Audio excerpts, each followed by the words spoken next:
আমি জানি না আমার বাবাজি কেউ বাবাজি আইসে না বুঝি লাঠিওয়ালা ফেরেশতা ওই জায়গায় রেডি হয়ে আছে লাঠির বাড়ি দিয়া দেখায় দিবে মান রব্বুকাকে যাহা বাড়ি পড়বে তাহা জবাব দিবে যদি রবের সাথে সম্পর্ক থাকে রবের সাথে সম্পর্ক থাকবে কোন জায়গায়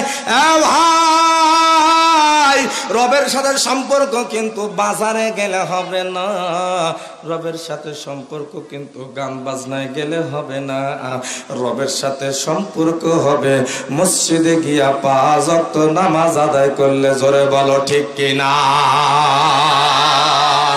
এজন্য রবের সঙ্গে সম্পর্ক করা দরকার আছে না নাই ওরা বাড়িতে বসে থাকিলে হবে ওই যে যারা রাস্তায় রাস্তায় ঘুরে বেড়াচ্ছে মাহফিল শুনবার আসিয়া ঘুরে বেড়াইলে হবে নাকি রে জোরে বল হবে কেউ আবার চা খাচ্ছে না রে এই নাই মানে গোটাই উঠে যায় দেখো ওখানে হ্যাঁ দেখেন সব জিলাপি চানাচুর চটপটি আর কোন এই এদিকে দেখ চ্যাংড়া গেলে তোরা কথা বল মিলে গেলে জোরে ঠিক বলে আওয়াজ দিবি আবার কেউ ফির আবার মোবাইল খালি মেসেজ দেওয়া দেবি চলেছে কথা বল ঠিক কিনা এতে কি আল্লাহর সাথে সম্পর্ক হবে না কি রে এতে তো আল্লাহর সাথে সম্পর্ক হবে না আল্লাহর সাথে সম্পর্ক করতে গেলে মাহফিলে এসে এখন বসা লাগবে আর বাইরে ঘুরলে শয়তানের সাথে সম্পর্ক হবে শয়তান ধোঁকা দিয়ে আমাদেরকে জাহান্নামে নিয়ে যাবে কথা বল ঠিক কিনা আর এই জায়গায় কি নাযালাত আলাইহিমুস সাকিনা আল্লাহু আকবার বল নাযালাত আলাইহিমুস সাকিনা ওয়া গাশিয়াতহুমুর রাহমা হাফাতহুমুল মালায়েকা আল্লাহর নবী বলেন যেই জায়গায় কোরআনের আলোচনা হয় হাফাতহুমুল মালায়েকা চতুর্দিক দিয়া ফেরেশতারা ঘিরে ঘিরে নেয় কত দূর পর্যন্ত ঘিরে নেয় জানেন তাই এক ফেরেশতার কান্দে আরেক ফেরেশতা এক ফেরেশতার কান্দে আরেক ফেরেশতা যাইতে যাইতে তারা আসমান পর্যন্ত লেগে যায় আর এই গণ্ডির ভিতরে যত মানুষ এসে বসে যায় আল্লাহ তাদের সবাইকে আপন রহমতের কোলে টান দিয়ে দেয় আরো জোরে বল সুবহানাল্লাহ এজন্য আল্লাহর রহমতের দরকার আছে না নাই জোরে বল আছে না নাই রে হ্যাঁ জোরে এখন এই ভাই বসে মুখ এখনো কে তোর ঘুম ভাঙে নাই সবাই থাকবে লিল্লাহি তাকবীর তাহলে রবকে কবরে 1 নম্বরে প্রশ্ন হবে কি হ্যাঁ হ্যাঁ এরা কয়া দিছে বল কি প্রশ্ন হবে রে তুই কোদিন ডন্টাটে ছেলে নাকি রে তুই ছেলে আয় জুতা খোলা আরে জুতা খোলা আরে আমরা তো আমরাই আমার ফির কি পরে করিবে এলা ঢাকার হুজুর ওয়াজ করিবে এলা নাকি বলেন আপনারা আয় রে আয় জুতা খুল অত দূর এদি ঝাপ্পি উঠব তুই এদিকে আসো দেখেন ছোট একটা চ্যাংড়া ডান পেখাচ্ছি কি নাম তোর দে সাঈদ ভাগ্যবান সুবহানাল্লাহ বলেন না কেন দেখেন এই ছেলেটা জবাব দিয়ে দিল জোরে কইল কথাটা প্রথম প্রশ্ন হবে মান রব্বুকা কি প্রশ্ন হবে মান রব্বুকা এর মানে কি আমার রব আল্লাহ হ্যাঁ সুবহানাল্লাহ বলেন সুবহানাল্লাহ তুই একটা সবাই কিনে একটা তাকবীর দিতে নারায়ে তাকবীর কত রে নারায়ে তাকবীর ওই হাত উঠা কেন রে হাত খান থাকি দেখেন রে নারায়ে তাকবীর এখন হাতে ওঠানো চপলা বলে আরেকবার নারায়ে তাকবীর ওই ভাই আপনি হাত ওঠান না ফির কেন তো আরেকবার দে নারায়ে তাকবীর আলহামদুলিল্লাহ ওকে এখানে তুই বস বসজি তোরই দরকার আছে আজ আমাদের তুই বস আর বাইরে খবর হয়ে গেছে কিন্তু ওই যে পুঁটি মাছের মতন আসা শুরু করছে সরসর করিয়া কাছে খবর বেশি তোমাকে দেখে পেয়েছো না আর আপনি আসিবেন খালি ধৈর্য ধরো এই কই যাস হ্যাঁ না যাই কি যাবার পারবো না তুমি বস এখানে তাহলে কবরে গেলে প্রথম প্রশ্ন হবে মান রব্বুকা বলেন কি হবে তাহলে আমাদের রবকে হুজুর বলেন না কেন রবকে এতে কোনো সন্দেহ আছে নাকি 2 নম্বর প্রশ্ন হবে আমার নবিয়ুকা এর অর্থ কি তোমার নবীকে আমাদের নবীর নাম কি বলতে পারবেন? কে বলতে পারেন বলেন? ও সবাই বলেন না করে, মুখ খুলে না কেন, নবীর নাম কি? হযরত মুহাম্মদ সাল্লাম। আরে এটা মুখের মধ্যে আওড়াইতে হবে না, না আওড়াইলে আপনি বুঝবেন কেমন করিয়া? মুখে মুখে বলেন আমাদের নবীর নাম হলো মুহাম্মদ সাল্লাল্লাহু আলাইহি সাল্লাম। এটা কি গতবার কইছিলাম কথাটা? না কই নেই বোধহয়। ওইটাই ইয়া কে আপনি? আপনি যে কে জানি না, মাতৃষ্ঠা আমাকে দেন, মাতৃষ্ঠা দেন কেন? মাতৃষ্ঠা দেন কেন? এই পাক দিয়ে দেন, এই পাক দিয়ে দেন। আরে তার আসিবে দেন, আরে যাইবে, এতক্ষণ লাগে না, খালি মাতৃষ্ঠা দিলে চলে আসবে আপনি।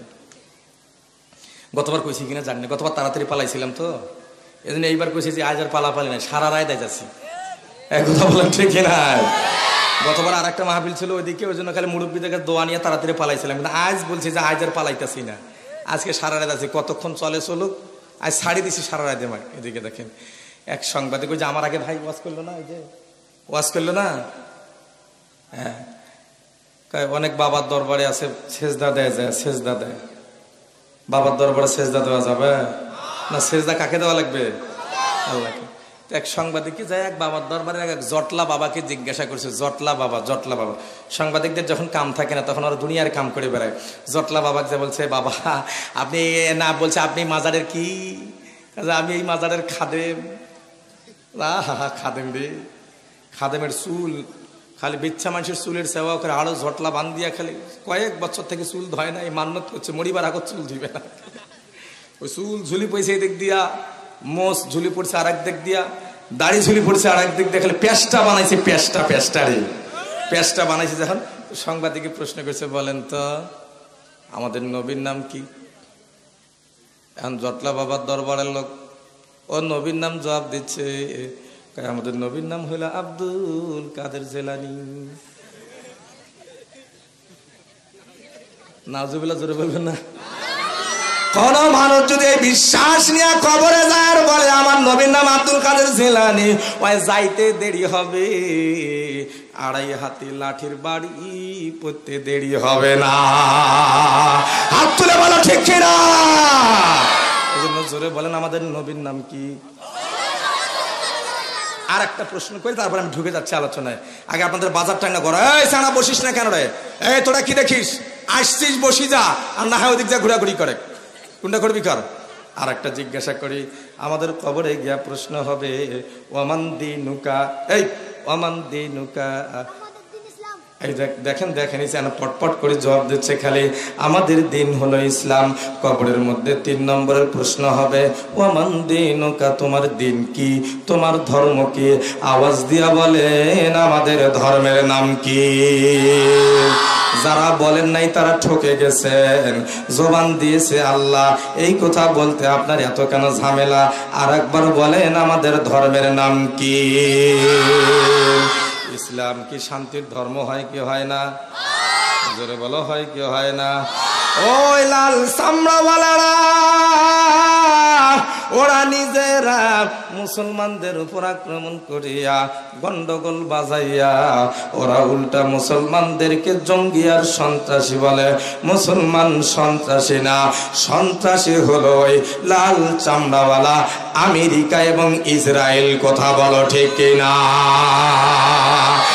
আজ আমাদের ফিলিস্তিন তামা তামা করে দিয়েছে বাইতুল মুকাদ্দাসে, এখনো পর্যন্ত মানুষগুলা ঠিক মতো নামাজ পড়তে পারে না।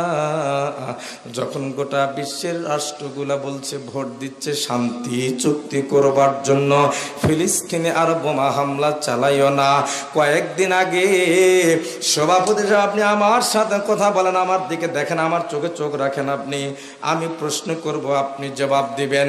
কয়েকদিন আগে আমেরিকায় ভোট হয়েছে, প্রেসিডেন্ট হয়েছে কে?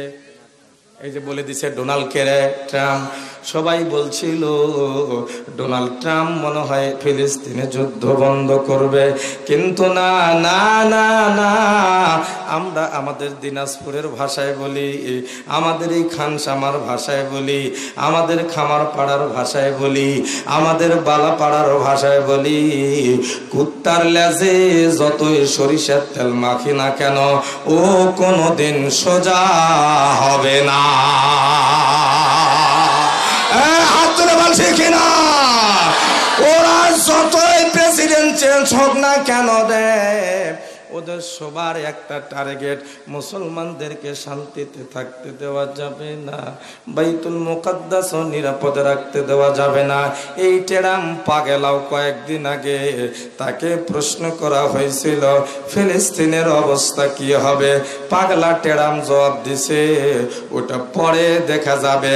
আর এই বিদায়ী প্রেসিডেন্ট জো বাইডেন বলছে আমরা যুদ্ধ বন্ধ করব না, ইসরায়েলকে আমরা দিতেই থাকবো অস্ত্র শস্ত্র, আর ফিলিস্তিনকে আমরা নাস্তানাবুদ করে দেব।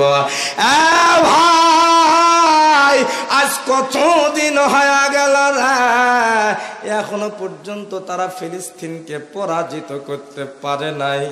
কারণ ফিলিস্তিনের মুসলমানরা ভরসা রাখে কার উপরে?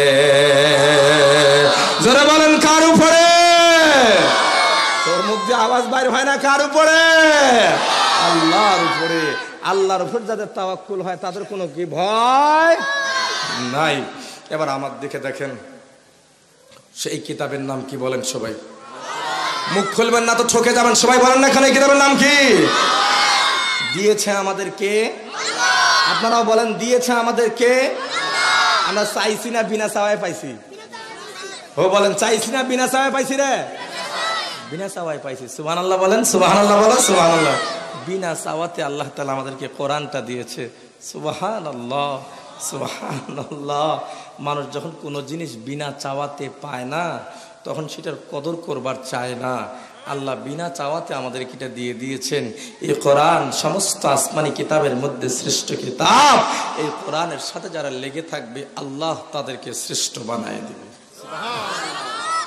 এই কোরআন যারা পড়বে আল্লাহ তাদেরকে শ্রেষ্ঠ বানায় দেবে। এই কোরআন মোতাবেক যারা জীবন যাপন করবে তাদেরকে শ্রেষ্ঠ বানায় দিবে। শুধু এই কোরআনের কারণে। মুসলমান শোন, যে বাড়িতে কোরআনের তেলাওয়াত হয় সে বাড়িতে দেখবেন একটা আল্লাহ পাকের রহমত বর্ষণ। সুবহানাল্লাহ বাড়িতে যা বলেন নাকি? আর যে বাড়িতে কোরআনের তেলাওয়াত হয় না দেখবেন ওর বাড়িতে অশান্তির আগুন দাউ দাউ করে চলতেছে। এটা কোরআন তেলাওয়াত হতে হবে। আমার দিকে দেখেন, কোরআনে কারীম তেলাওয়াত হতে হবে এবং সেই সাথে এই যে তাসবিহ খানা দেখা যায়।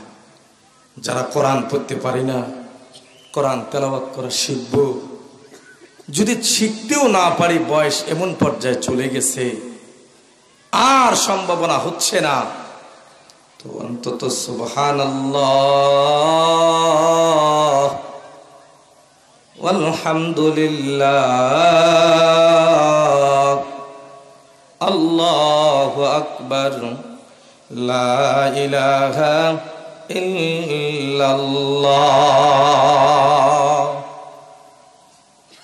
নবী আমাদের বলে শোনো,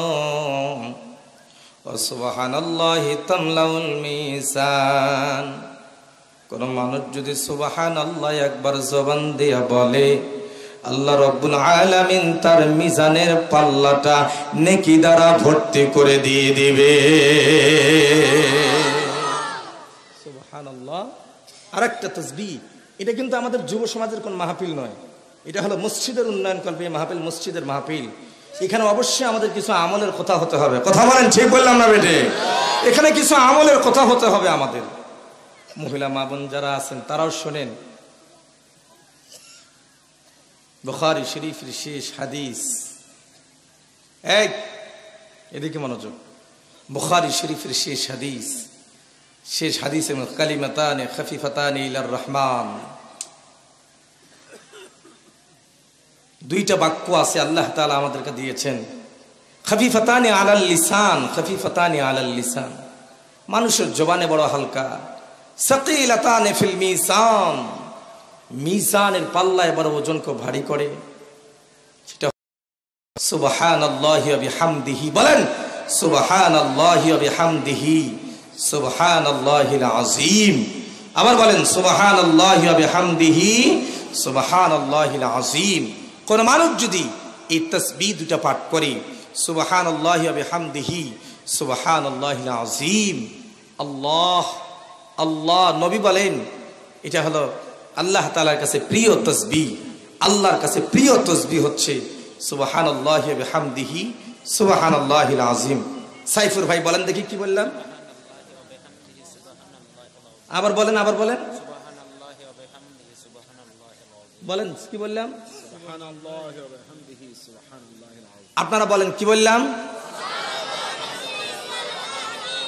আবার বলেন কি বললাম।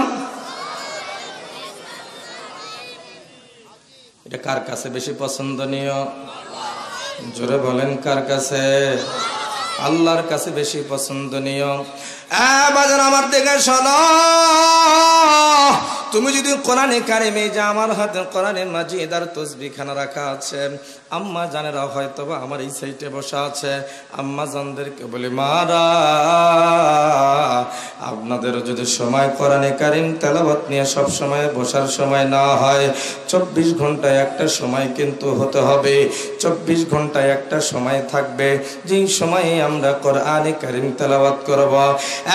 জওয়ান শহর, আমাদের সব কাম করার সময় আছে রে, আমাদের সব কাম করার সময় আছে, আমাদের প্রসাব পায়খানার সময় আছে, আমাদের বাজার ঘাট যাওয়ার সময় আছে, আমাদের এই মাওলানা সাহেব, এই আর এদিক দিয়ে যেন হাঁটাহাঁটি না করো। ও মুরব্বীকে নিয়ে আসবে মঞ্চে, নিয়ে আসো তাহলে, কিন্তু এদিক দিয়ে হাঁটাহাঁটি কম করতে হবে।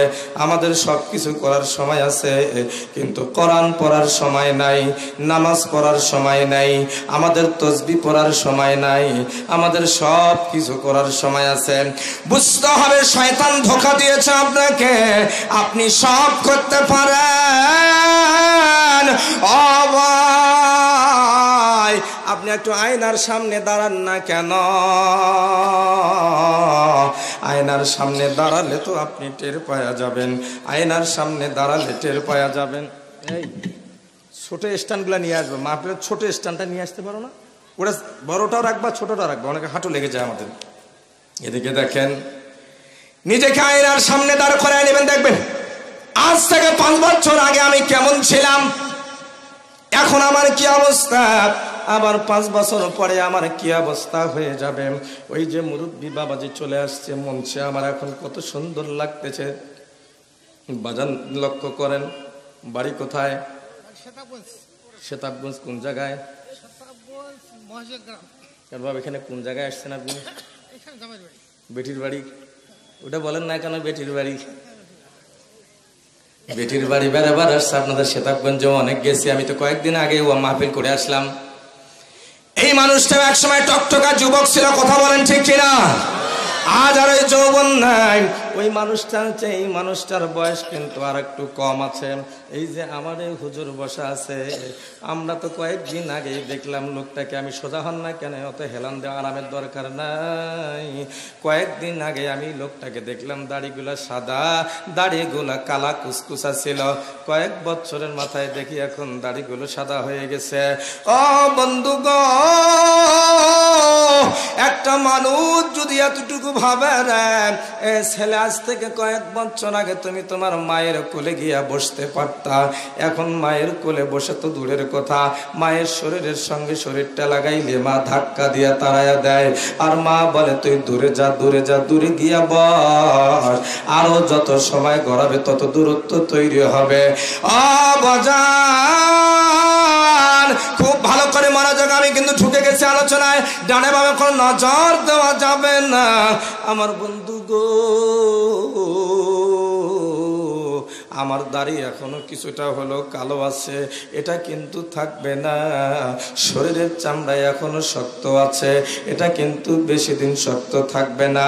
এই যে হুজুর আমার এখানে বসা আছেন, কিছুটা হলেও শরীরটা কিন্তু এখনো পর্যন্ত শক্ত আছে, কয়েকদিন পরে কিন্তু শরীরটা শক্ত থাকবে না।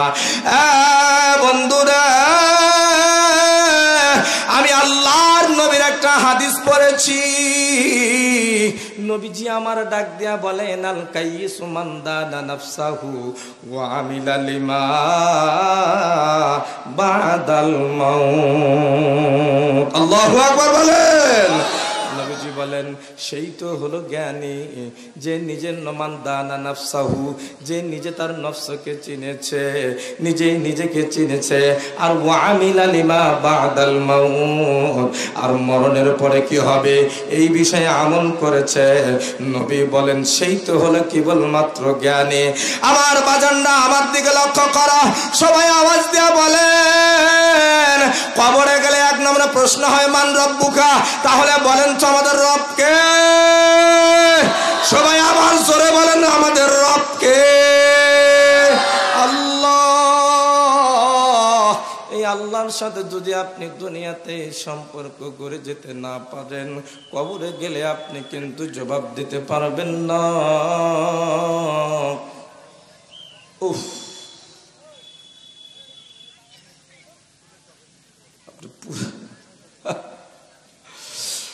পুরানা একটা কবরে যান।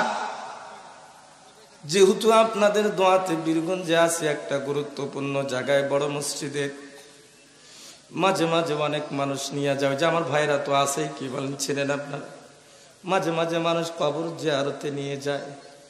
হঠাৎ একদিন বলছে হুজুর চলেন তো আমার বাবার কবরটা জিয়ারত করতে যাব, আপনাকে নিয়ে একটু যাই, আমি কবরটা জিয়ারত করে আসি একটু। আমি বলছি চলো ভাই তোমার বাবার কবরটা জিয়ারত করতে যাই। আসরের পরে হবে সম্ভবত সাইফুর ভাই, আসরের পরে হবে। আসরের পরে আমি চলে গেলাম গোরস্থানে, তাকে সাথে নিয়া কিছু দূর যাওয়ার পরে তার বাবার কবরের পাশে আর একটা কবর, প্রায় সপ্তাহ 10 দিন আগে লাশটাকে আমরা দাফন করেছি।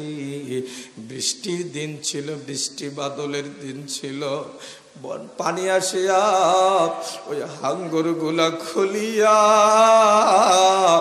হাঙ্গরগুলো মাটিতে পড়ে গেছে, কবরের মধ্যে পানি ঢুকে গেছে, লাশটা ফেটে গেছে, কাপড়টা এক এক রকমের হয়ে গেছে।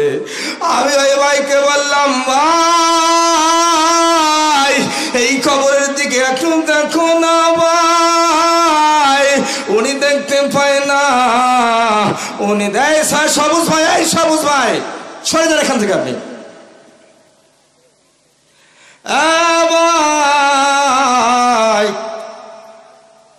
আমি লোকটাকে বললাম আপনি একটু আমার সাথে আসিয়া কবরটার দিকে দেখেন।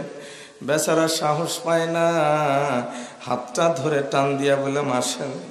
এভাবে দূর থেকে দেখতাম, দূরে না কাছে আয়, এটা হলো আমাদের আসল বাড়ি, কবর হলো আসল বাড়ি। মুমিনের কথা বলেন ঠিক কিনা? মানুষটার দিকে কবরে যখন নজর দিছি, তাকায় দেখি ওই কবরের মধ্যে লাশটা ছেঁড়া বেড়া হয়ে গেছে। লোকটা চটকি নজরটা ফিরায় নিয়েছে। আমি বলছি ভাই এই কবরের দিকে যদি নজরটা তুমি দিতে না পারো রে, কেমনে কবরে থাকবা? এর একটু চিন্তা তুমি করছো নি? কবর জিয়ারত করে চলে আসতেছিলাম, কবরওয়ালা গরিব মানুষ ছিল না, কবরওয়ালা কিন্তু বড় লোক মানুষ ছিল। নাম আমি বলবো না, নাম বললে হয়তো চলে যাবে কথা, আমি শুধু বোঝার জন্য বলছি। কবরওয়ালা কিন্তু বড় লোক মানুষ ছিল। আমি আমার এই ভাইটাকে বললাম এর জায়গা জমি কতুলা, বীরগঞ্জে মেলা মেলা মেলা, ছেলে মেয়েও মেলা। কিন্তু তখন আমি বললাম ভাই এত জায়গা জমি আর এত বাড়ি গাড়ি দিয়া কি হলো রে? আজ 10 দিন আগে তাকে দাফন করে দিয়া গেলাম, একটা বারো কোনো সন্তান আসিয়া কবরটার খবর নিল না। আমার মার বাবা বা আমার আপনজন মানুষটা কবরে কি হালতে আছে। এজন্য মাল ধন সম্পদ কোনো কাজে আসবে না, আমল যদি থাকে কেবল সেটাই কাজে দিবে। জোরে বলেন ঠিক কিনা? আমার বাজানরা সবাই আওয়াজ দিয়া বলেন এই কিতাব কয় পারা? আরো জোরে বলেন এখন কয় পারা? সূরা আছে কয়টা? আয়াত আছে কয়টা? আর সবাই হ্যাঁ হ্যাঁ তুই কত আছে? এই চ্যাংড়া কিনা পটপট করে খালি বলতেছে, আপনাদের বলতে সমস্যা হচ্ছে। আয়াত আছে 6666টা। আল্লাহ তাআলার নবী আমাদেরকে দেখে দেখে বলেন, ও আমার উম্মতেরা শোনো, আমি 24 নভেম্বর, আজ তো 24 নভেম্বর, সাল কত? ও কথা বলেন না কেন? তারিখ কত? মিলে গেছে কি মেলে নাই? 2-2-4, কোনো অসুবিধা নাই। নবী আমাদের বলেন, শোনো, 24 নভেম্বর 2024 ধুতি পাড়া বালা পড়ার মান আমি থাকবো না, কিন্তু আমি নবী তোমাদের মাঝে একটা কোরআন রেখে গেলাম। এই কোরআনটাকে নিজের জীবনে ধারণ করে নাও, তাহলে তোমাদের জীবনে তোমরা শান্তি পাওয়া যাবে। জোরে বলেন সুবহানাল্লাহ। কোরআন পড়তে এদিকে দেখেন, ফজরের যেহেতু বলছি, এটা কোনো যুব সমাজের মাহফিল না, এটা হলো মসজিদের মাহফিল। এদিকে দেখেন, ফজরের নামাজের পর প্রত্যেকটা বাড়িতে পড়া দরকার সূরা ইয়াসিন। ফজরের পর সূরা ইয়াসিন, জোহরের পরে হলো সূরা ফাতা, আসরের পরে হলো সূরা নাবা, মাগরিবের পরে হলো সূরা ওয়াকিয়া, ঈশার পরে হলো সূরা মুলক।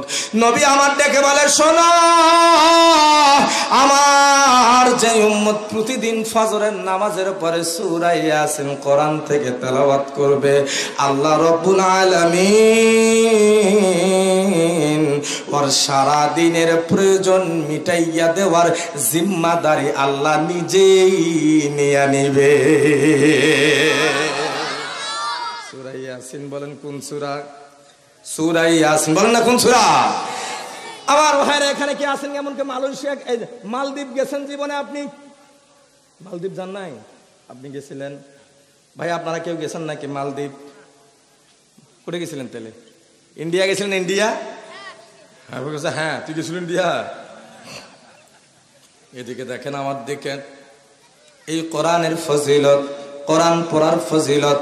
এই যে বাচ্চাটাকে নিয়েছি, দাঁড়া বেটা দাঁড়া, এই যে বাচ্চাটাকে এই জায়গায় নিয়েছে, এই জায়গার দাঁড়াও। ও গুড, তোর বয়স কত রে? 10 বছর। আহারে, আর 2 বছর হইলে বেশি ভালো হতো। তুই দাঁড়িয়ে থাক এই জায়গায়, কয়েক মিনিট থাক, পা ব্যথা হবে নাকি আবার? আচ্ছা, হইলে হোক, না হইলে নাই। এদিকে দেখেন দাঁড়িয়ে নিয়েছি, কোরআন নিজে তেলাওয়াত করা, কোরআন পড়ি সন্তানকে পড়ানো, কোরআন মোতাবেক জীবন যাপন করা, কোরআন সব জায়গায় চালানো। এই কাম যেই ব্যক্তি করবে ওর মর্যাদা আছে। মালদ্বীপ কিন্তু ভারতেরই একটা অংশ। 1200 দ্বীপ নিয়া একটা দেশের নাম হলো মালদ্বীপ। 1200-ও বেশি, মানে 1200-ও বেশি দ্বীপ নিয়ে একটা দেশ হলো মালদ্বীপ। ওই মালদ্বীপের রাজধানী হলো কি? কেউ বলতে পারবি? হ্যাঁ, কে বলেন? মালে। তোরা কি রে, লেখাপড়া করিস না? স্কুলে যাস না? কি করিস? কি পড়িস যেগুলো? স্কুলে যা কি করিস? শুধু খালি নটর ফটর, খালি ঘোরাঘুরি, ফাজিলটা। মালদ্বীপের রাজধানী হলো মালে। আমার বাজাররা, এই যে বাচ্চাটাকে নিলাম দাঁড় করায়া, কি নাম বললি তোর বেটা? সাইদ রানা। বাস, আর জিজ্ঞাসা করা লাগবে না। এই যে সাইদ রানা দাঁড়িয়ে আছে এখানে, মা বোন যারা আছেন আপনারাও খেয়াল করেন আমার কথাটার দিকে, ভালো লাগবে আপনাদেরকে। একটু পরে কোরআন পড়া দরকার আছে না নাই? মা, তুমিও বাপের বাড়িতে কোরআন পড়া শিখছিলা, কিন্তু এখন তুমি আর পড়ো না, ভুলে গেছ। ভাই, আরব, সৌদি আরব, এই যে ভাই আমার সাইফুর রহমান, ঘরের মধ্যে একটু আগে পরিচয় হলাম, উমরা করে আসছে। হাত লাগান, ঠিক কিনা? আপনি কি হজ করে আসছেন? হাত লাগান। আলহামদুলিল্লাহ। আপনি কি গেছিলেন না মক্কা মদিনা? আমার কাছে তো দোয়া নিয়ে আসছিলেন, তাও হাত লাগান না কেন? আমার ভাইয়া সহসভাপতি যান নাই এখনো? ভাই, জলদি যাবেন মক্কা মদিনা, তাহলে কিন্তু আর সিঙ্গাপুর যাইতে মন চাবে না, লন্ডন মালয়েশিয়া যাইতে মন চাবে না। মক্কা মদিনার মহব্বত একবার যার ভিতরে ঢুকছে রে, আল্লাহ এমন একটা মজা রেখে দিয়েছে, যেটা একবার নজরে পড়লে মানুষের দিলটা টেনে নেয়। হাজী সাহেব কথা বলেন, ঠিক কিনা? কি ভাই, ঠিক কিনা? হুজুর ঠিক আছে কিনা? মন খালি যাবার চায়, কিন্তু টাকা তো কুলায় না। কি ঠিক?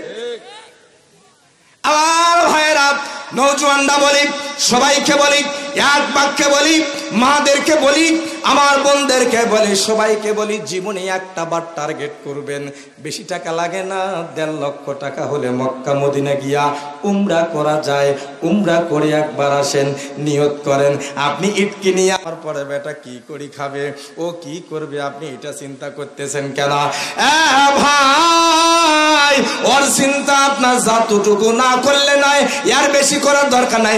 যে বাপ বেটার জন্য যত বেশি কান্দিছে, ওই বেটা তত বেশি ওর বাপক কান্দাইছে। কথা বল ঠিক কিনা?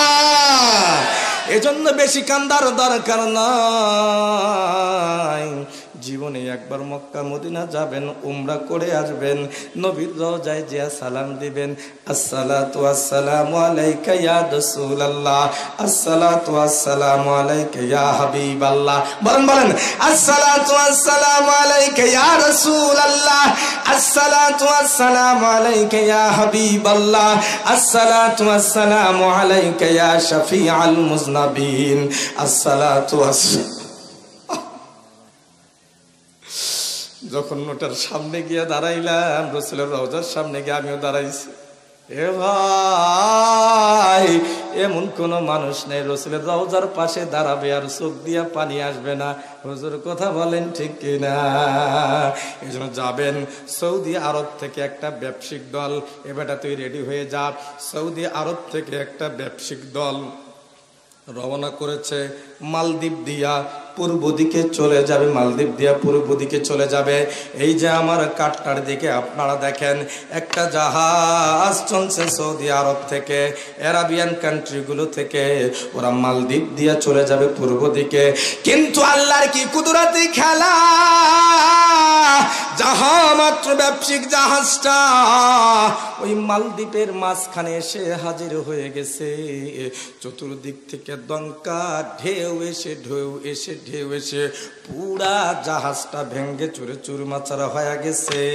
আর এইরকম একখানা ভাঙ্গা তক্তার উপরে এই যে আমার ছেলেটা এই জায়গায় দাঁড়াইছে সাঈদ, এর মতো এর সে আরো 2 বছর বয়সটা বেশি হবে। 14 বছর বয়সের একটা সন্তান, 14 বছর বয়সের। এই এই বস, কোথায় যাও?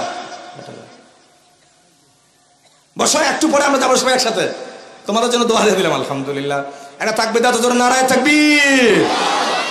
যে যাবার সবাই কাছে টানি ধরে বসে দিয়ে দিবেন। এই মাঝখানে উঠা উঠে গেলে ডিস্টার্ব হয়ে যায়, কিন্তু সময় তখন আটা বাড়ি যাবে 2 ঘন্টা, তখন আমাকে করতে পারবো না। এই যে তক্তা দেখায় দিলাম, এই তক্তার উপরে ছোট্ট একটা বাচ্চা 12 থেকে 14 বছর বয়স, ও দ্বীপের মাঝখানে এই তক্তার উপর ভাসমান। সব মানুষ মরে একেবারে দুনিয়ার থেকে বিদায় নিয়ে চলে গেছে। ছোট্ট সন্তানটা তক্তার উপর ভাসতে ভাসতে হঠাৎ একটা দ্বীপের কিনারায় এসে পৌঁছে গেছে। বাজান শোনো, যাহা মাত্র দ্বীপের কোনায় এসে পৌঁছে গেছে, সে তক্তাটা থেকে নেমে আস্তে করে পথ ধরা শুরু করছে। পথ চলতে চলতে এক পর্যায়ে এমন একটা বাড়িতে গেছে, যেই বাড়িতে কেবলমাত্র একজন বৃদ্ধা মহিলা আর তার একটা কন্যা সন্তান আছে। বাড়িতে গিয়া সালাম দিয়েছে, আসসালামু আলাইকুম ইয়া আহলাল বাইত। আল্লাহু আকবার বলেন। এ বাড়িওয়ালা, আপনাকে সালাম। এ মাঝখানে বলে দেয়া যায়, চেষ্টা করবেন যখন কারো বাড়িতে প্রবেশ করবেন সালাম দিয়া ঢুকবেন, রহমত নাজিল হবে। মাসআলা হলো, এদিকে দেখেন, এদিকে 1 2 3, আপনি 3 বার সালাম দিলেন, বাড়ির ভিতর থেকে কোনো আওয়াজ নাই, ওই বাড়িতে আপনার আর যাওয়ার দরকার নাই, না যাওয়াটাই আপনার ভালো। আপনি ফেরত চলে আসবেন। আমার বাজানরা, এই আরবি সন্তান 12 থেকে 14 বছর বয়স, এই সন্তানটা যখন সালাম দিয়েছে, আসসালামু আলাইকুম ইয়া আহলাল বাইত, বাড়িওয়ালা আপনাদেরকে সালাম। বৃদ্ধা মা দরজা খুলে দিয়ে বলেন, কে তুমি আমারে সালাম দিলা? আমি তো তোমারে চিনি না। কে তুমি? কি বলো? কয় আমাকে কি একটু জায়গা দিবেননি আপনার বাড়িতে? কয় তুমি কে বাজান? তোমাকে আমার বাড়িতে আমি জায়গা দেব। কয় আমি একটা আরবি, আমি একজন আরবি মানুষ, ছিলাম একটা জাহাজের মধ্যে। জাহাজটা আমাদের ভেঙ্গে চুরে চুরমাচারা হয়ে গেছে। আমি এখন একাই চলে এসেছি ভেসে ভেসে আপনার এই দুয়ার পর্যন্ত। তারায়া দিয়েন না, আপনি তারায়া দিয়েন না, আমার একটু জায়গা দেন। বাড়িওয়ালা বৃদ্ধা মহিলাটা বলছেন, বেটারা আমার বাড়িতে তোকে আমি জায়গা দেব, আমার বাড়ির তো কোনো খাবারের ব্যবস্থা নাই। আমি আমার বেটিটা আর আমি মা বেটি দুইজনে বাড়ির থাকি। আর তো আমাদের বাড়িতে কেউ নাই তেমন উপার্জন করার, কোন জায়গা থেকে তোমাকে খাবার দেব আমি? এর চেয়ে 2 বছরের বড় হবে, 14-15 বছরের বয়সের সন্তান। নাম হলো তার আল্লাহর এই কালাম। এই সন্তানটাও কিন্তু মাদ্রাসায় পড়ে। আল্লাহর কালাম, আল্লাহ পাকের ওই ছোট্ট বান্দাটা সিনার মধ্যে ধারণ করা 14 বছরের সন্তান, সে কিন্তু হাফেজে কোরআন। নাম হলো তার হাফেজ আবুল বারাকাত। চিৎকার করে বলেন মারহাবা। নাম হলো তার কি বলেন? হাফেজ, বলেন আবুল বারাকাত। বলছেন মা আমার নাম হলো আবুল বারাকাত। কয় ঠিক আছে তুমি থাকো, যা পাবা তাই খাবা, কোনো কিন্তু জোর জবরদস্তি করবে না। এখন কিন্তু আমাদের বাড়িঘর গুলাতেও আর মেহমান খানা নাই, না কারি ঘর নাই। আগে কিন্তু সব পুরান বাড়িতে একটা বাহিরে ঘর থাকতো, মেহমান আসলে ওখানে থাকতো, 1 দিন 2 দিন মুসাফির ও আসে না মানুষ হইলো খাবার দিত। এখন কিন্তু আসে না মানুষ, বাড়ির ঢুকবে তো দূরের কথা, পিপিরাও যেন বাড়ির ঢুকিবার না পারে, যার কারণে সবার বাড়িতে বাড়িতে এখন হেভি হেভি গেট লাগাইছে। চিৎকার করে বলেন ঠিক কিনা? এখন আমাদের পয়সা হইছে কিন্তু দিলটা আমাদের ছোট হয়ে গেছে। আগের মানুষেরা, আমাদের পয়সা ছিল কম, খাবার ছিল কম, কিন্তু তাদের দিলটা ছিল বড়। আর এখন টাকা হইছে বেশি আর মন হয়ে গেছে ছোট, যার কারণে আমাদের বাড়ি ঘরে এখন আর রহমত আর ভালোবাসা দেখা যায় না। যাই হোক, ওদিকে যাওয়া হয়তো বা যাবে না। আমার বাজানটা ভালো করে লক্ষ্য করেন। ঠিক আছে বেটা থাকো, এই যে এই বয়সের সন্তানটা দাঁড়িয়ে নিয়েছে, আমি ও যে মঞ্চে কেমনে আসলো, ওই যে একটা বলার কারণে টান দিয়া নিছে, আল্লাহ হয়তো ওকে এখানে মঞ্চে উঠাই দিয়েছে। আমার দিকে লক্ষ্য করেন, সন্তানটা নিজে কিছু কামও করে, খায়, বাড়িতে থাকে। বৃদ্ধা মা জননী হঠাৎ একদিন সন্ধ্যাবেলা সন্তানটা এসে দেখে বৃদ্ধাটা কাঁদতে আছে, হু হু করে কাঁদতে আছে। ওদিকে দেখে তার ঘরের ভিতরে তার একটা কন্যা, যেটা মেয়েটাও কাঁদতেছে। ওই সময় হাফেজ আবুল বারাকাত ডাক দেয়া বলে, মা গো, ও মা তুমি কেন কান্দো রে মা? বৃদ্ধা মা কিছু বলে না, বলে বেটা তুই তোর কামে তোর ঘরে চলে যা, তোর এগুলা শোনার কোনো দরকার নাই। একটু পরে গিয়া দেখে কিন্তু মেয়েটাও কাঁদতেছে, বোনটাও কান্দে। যারা মা ভক্ত ছেলে আছে দেখবে, যদি মা কান্দে ছেলেও কান্দে, মা কান্দে ছেলেও কান্দে, ছেলে কান্দিলে মাও কান্দে। মাঝে মাঝে দেখবেন যখন ছেলের কোনো বিপদ আপদ হয়, বিনা দরখাস্তে সন্তানের জন্য একমাত্র দোয়া করে মা। মা ছাড়া আর কেউ নিঃস্বার্থ সন্তানের জন্য দোয়া করে না। কথা বলেন ঠিক কিনা?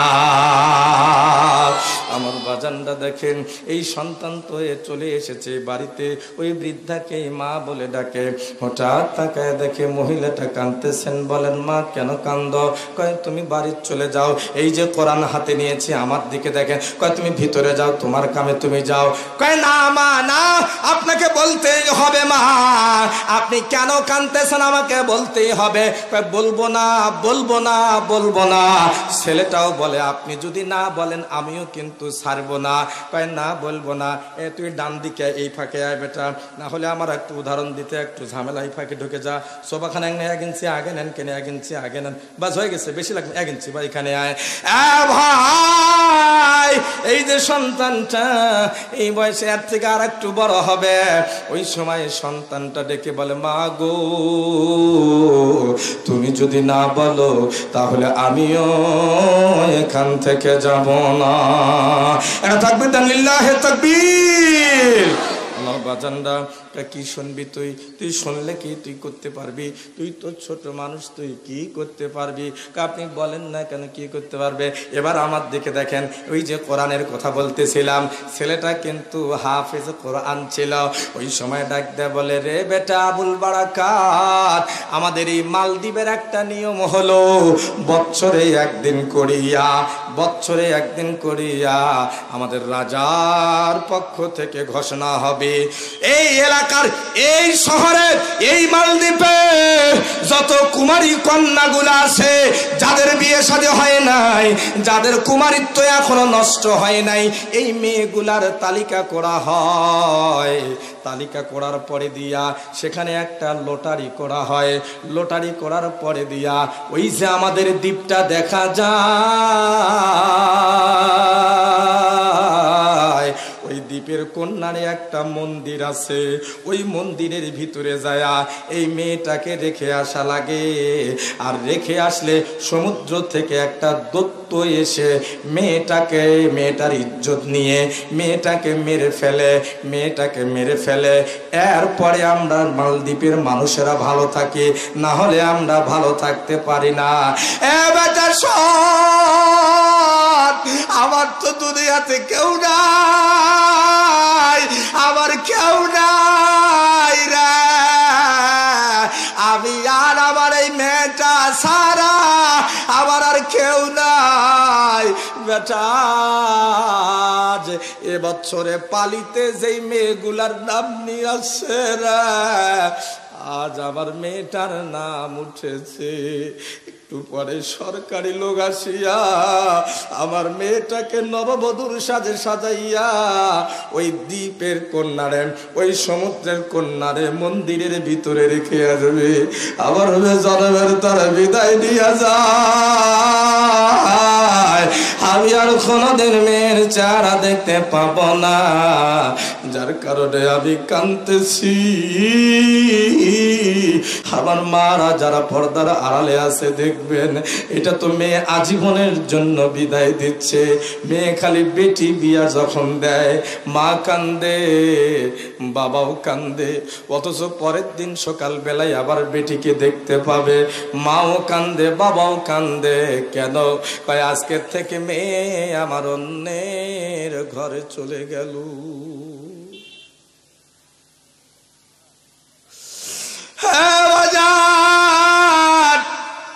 এর থেকে সামান্য বয়সের বড় সন্তানটার নাম হলো হাফেজ আবুল বারাকাত। এই তার ঘোষণা শুনে সবাই জোরে আল্লাহু আকবার বলবেন। হাফেজ আবুল বারাকাত বলে মা তুমি হয়তো জানো না আমি কে। তুমি আবার কে? আমার আসল পরিচয় তুমি এখনো পাও নাই। চিৎকার করে জোরে বলেন আল্লাহু আকবার। আবুল বারাকাত বলেন আমার আসল পরিচয় তুমি এখনো পাও নাই রে মা। কয় কি তোমার পরিচয়? 1 নম্বরের পরিচয় হলো আমি একজন মুসলমান। তুমি মুসলমান তো আমার কি কামারা? মুসলমান একমাত্র আল্লাহ ছাড়া আর কাউকে ভয় করে না। কথা বলো ঠিক কিনা? মুসলমান আল্লাহ ছাড়া দৈত্য ফৈত্য কাউকে তন্ত্র মন্ত্র কাউকে ভয় করে না, মুসলমান একমাত্র আল্লাহকে ভয় করে। আমি হলাম সেই 14 বছরের মুসলমান। মা আর একটা খবর দেই, কয় বল বেটা আর একটা কি খবর দিবি তুই? মা গো তুমি হয়তো জানো না, মুসলমানদের নবীর উপরে ওই মালিক আল্লাহ 30 পারা কোরআন নাজিল করেছে রে মা। আমি কিন্তু 30 পারা কোরআনের হাফেজ। 30 পারা কোরআনের হাফেজে কোরআনের দাম আছে না নাই? তাতে আমার কি? বৃদ্ধা মা বলে তাতে আমার কি? আয় বেটা সামনে আর একটা, বাস ছোট্ট মানুষ বলছে মা গো তোমার লাভ কি তুমি শুনতে চাও? আমি 14 বছরের হাফেজ আবুল বারাকাত বলছি, তোমার বেটিকে যেতে হবে না, আমার ওই বোনটার বদলে আজকে আমি যাব মন্দিরে। সবাই হাত তুলুন, আল্লাহু আকবার। আমার বোন যাবে না, আমার বোনের বদলে আজকে আমি যাব মন্দিরে। বেটা তুই তো একটা ছেলে মানুষ, তুই কেমনে যাবে ওখানে? তো মেয়ে মানুষ দেওয়া লাগে। মা রে এই যে সত্য সন্তানটার যেমন দাড়ি মুসকিচ্ছ গাজায় নাই বাজান, আমার দিকে সবাই দেখেন, এ বেটা রে রুমাল তো মাফ এত লম্বা পাগড়িতেই কেন দিছিস রে? এত কিছু তো দেওয়া লাগে কেন? সুন্দর করে রুমালটার মাথা দিয়া দেন তো শাকিল সাহেব, সুন্দর করে রুমালটা মাথা দিয়া